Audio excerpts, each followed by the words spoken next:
Hello and welcome back, Internet Explorers. Let's just jump right in.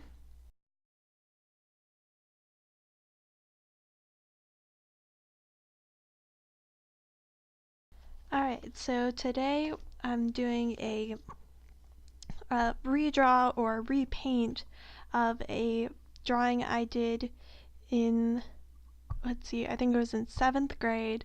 So it was a while ago, and it was a really fun piece, and I really love the concept for it. But, I was not experienced at art at this time, so I didn't have a lot of the technical skill, and I wanted to see how much I improved with it. So I decided it would be a great candidate to redraw and test out my new skills. So it was really, really fun to do this piece. I really enjoyed experimenting and going into detail with different things that I didn't have in the original piece, which actually turned out to be really simplistic, I found. I didn't realize, like, just looking at it, that it was that simplistic, but it kind of was. So I added a lot of detail, and I made sure to add more textures than were in the original piece, just to make it feel really real and like it was an actual place.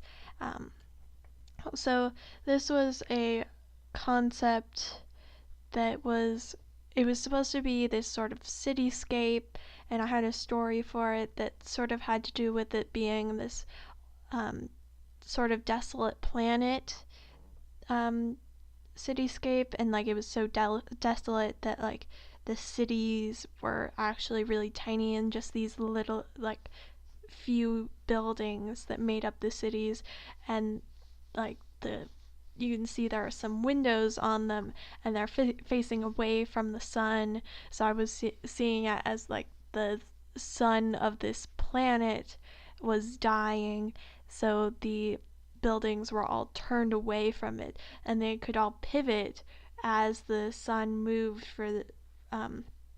around the planet. I think I thought the planet was sort of like a spinning. It wasn't rotating the way our planet does, so that like the sun would always be above the horizon, but it wouldn't be in the same place. So the buildings would turn away from the sun all day.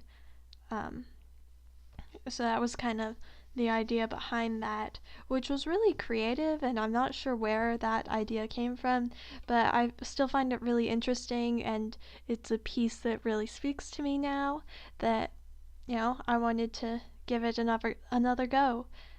So yeah, that's a little background about the original piece that I did in 7th grade. So yeah, it was a good piece, and it was really creative. I think we were doing some sort of unit on interesting cityscapes, um, and artwork like that.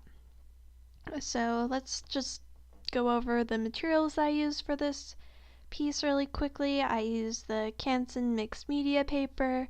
It's not really a great watercolor paper, but it did the job, and it didn't buckle a lot in the end, even though I did go over with several washes. So it does a job, and I, for some reason, don't have any watercolor paper at the moment, so that's what I had to use. Then I used Reeves watercolor, my Niji waterbrush, my Princeton brush in a 1/2 inch, my Grumbacher 12 round, that's really hard to say, and then Copic Multiliner brush in a medium size. And that's what I used for the outlines. When outlining the like building on the far left, I kind of definitely made a mistake on the uh, lines there. I made it really curved for some reason, so I had to thicken it up to straighten it out a little bit. So in the end, it doesn't look very totally weird, but like it still feels a little off. That like that line is very different from the rest. But yeah, other than that, I definitely had a lot better luck with the line work for this one. In the original piece, the line work was done with Sharpie, I'm pretty sure, which works well, but I wanted to definitely get some more line width variation, so that's where this Copic Multiliner came in. It has a brush nib, so I could get a lot more variation, which just kind of, improves parts of the artwork because it's not all uniform, not all the same. It gives a little bit more visual interest. But it is more likely to get a kind of wonky line in there, which definitely happened for me on this piece. But yeah, I'm really happy with the line work for this one. I wanted to make sure it was very bold. Most of the time, I am not a huge fan of huge thick lines, which is why I don't often use this brush pen. It is really thick, and it has those thick lines that you can see in the painting here.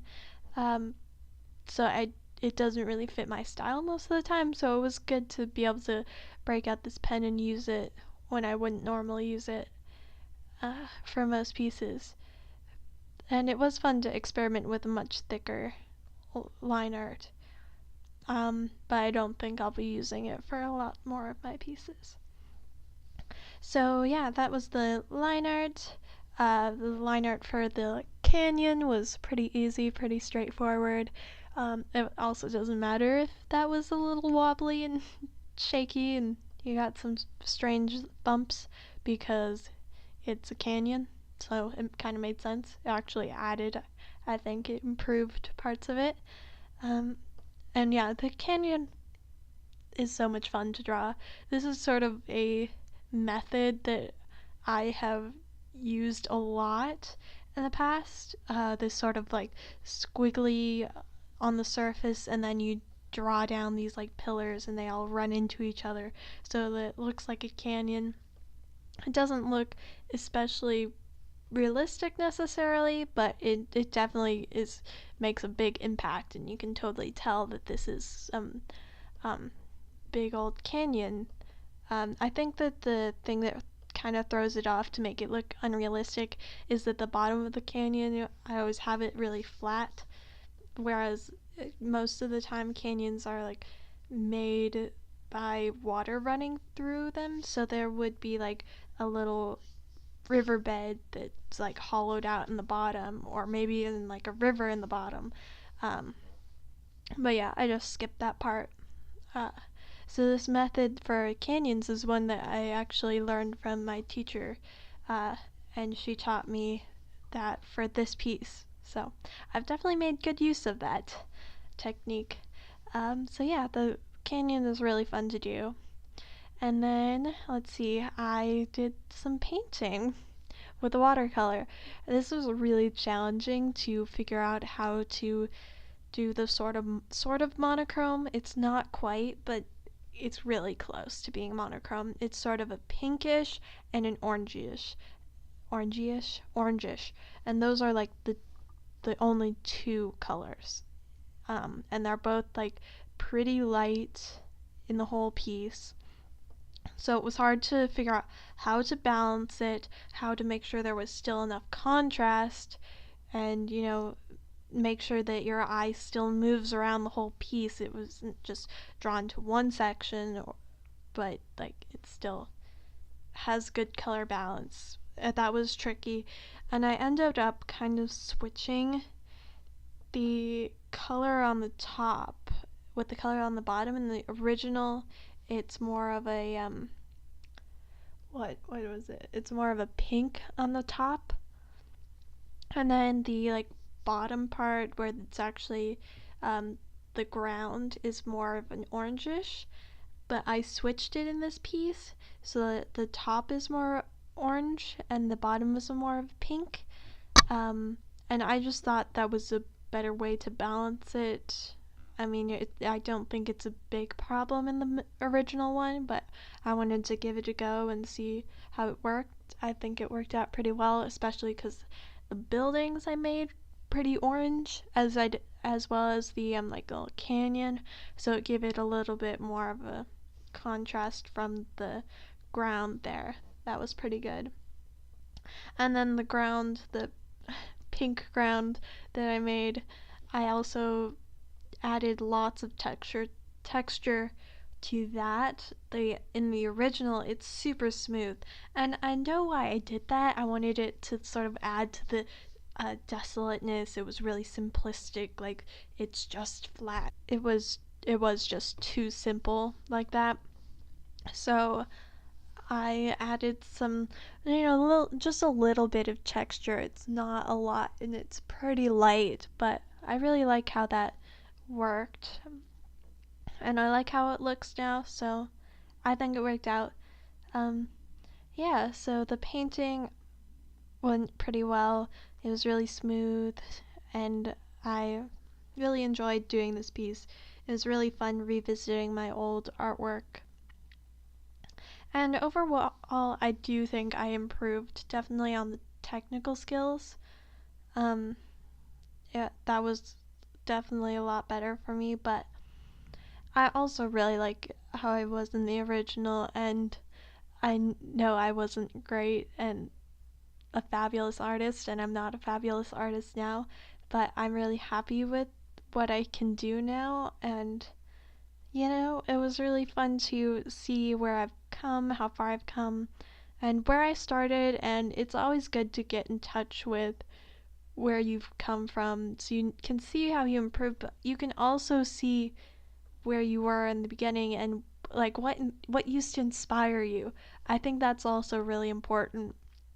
I love flipping through my old sketchbooks and seeing what I can do now and what I could do then, and what inspired me can still inspire me. So if I need a little boost in confidence, it's a really great thing to just look back on my older artwork and get a little bit more inspiration back again. Yeah, so that's all I have for today's video. I hope you enjoyed watching me recreate my old landscape, cityscape. And yeah, thank you so much for watching. And until next time, live life respectfully. Bye.